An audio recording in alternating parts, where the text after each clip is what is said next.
Hey YouTube, Rando here. We're going to do some pickled okra today. We're going to do this the easiest way possible. I don't actually have everything we always use. We like to throw carrots and garlic in there and that kind of stuff, but we're not going to use that today. We're just going to do a simple recipe, and you can see the reason we're pickling this okra is because I let it go a little too long. It's going to be a little bit tough. So if you pickle it, that brine will break this stuff down over time and make it a whole lot more edible. So the only thing we're going to do to prepare the okra, you see this line right here on this cap, we're going to cut them right there, and then we're going to pierce the skin like here, here, here, here, and here, and here. And by piercing the skin, I just mean you're going to take the knife and just stick it in, and that'll allow the brine to get in there a little bit easier, and it'll keep your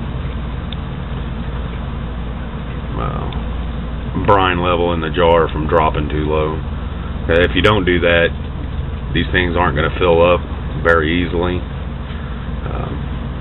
So it's just easier just to pierce the skin. And like I said, remove this top.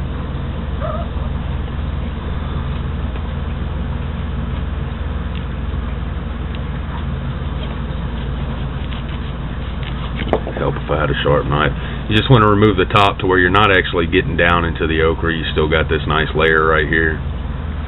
So we're going to do that to all our okra, and we'll come back and show you how we do our brine.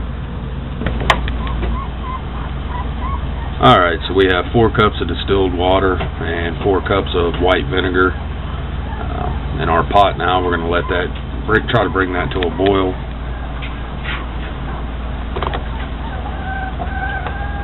Sorry if you can hear the dogs in the background. We're going to add about a 1/4 cup of pickling spice. I just use McCormick's pickling spice. It has everything in it. And then I add about half a teaspoon of ground mustard. I have all that in this cup.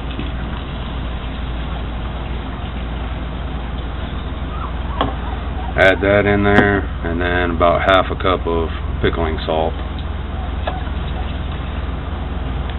Make sure that salt dissolves all the way before you use this brine.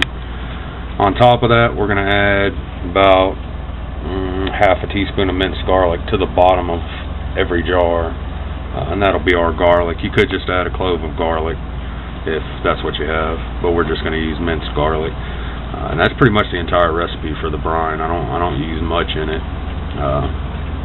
You can use whatever you want, but this is what I use.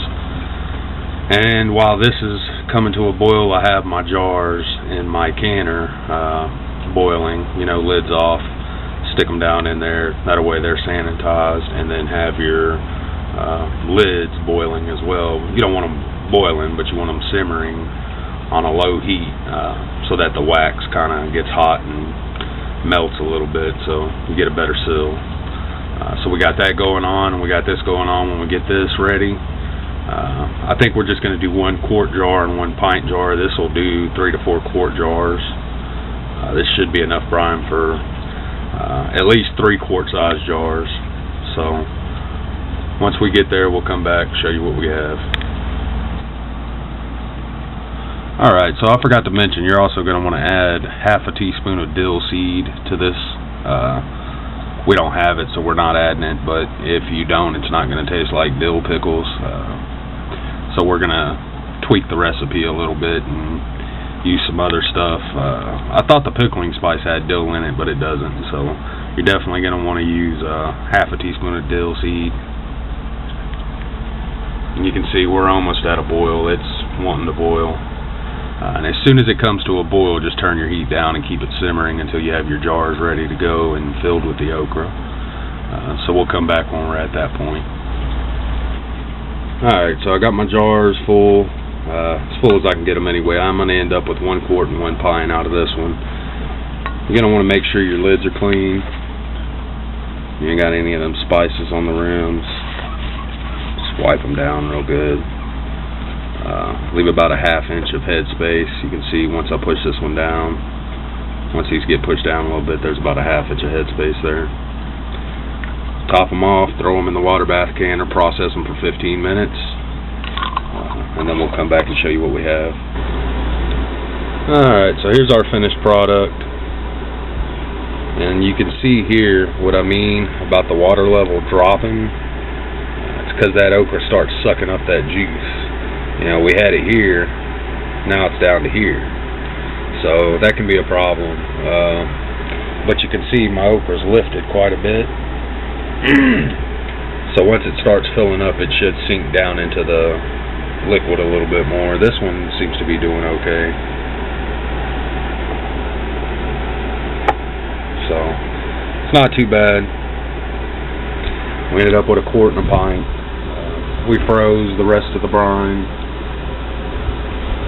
You can use that later. So if you don't use it all the first time, don't throw it away. That's going to be it for this one. Thanks for watching.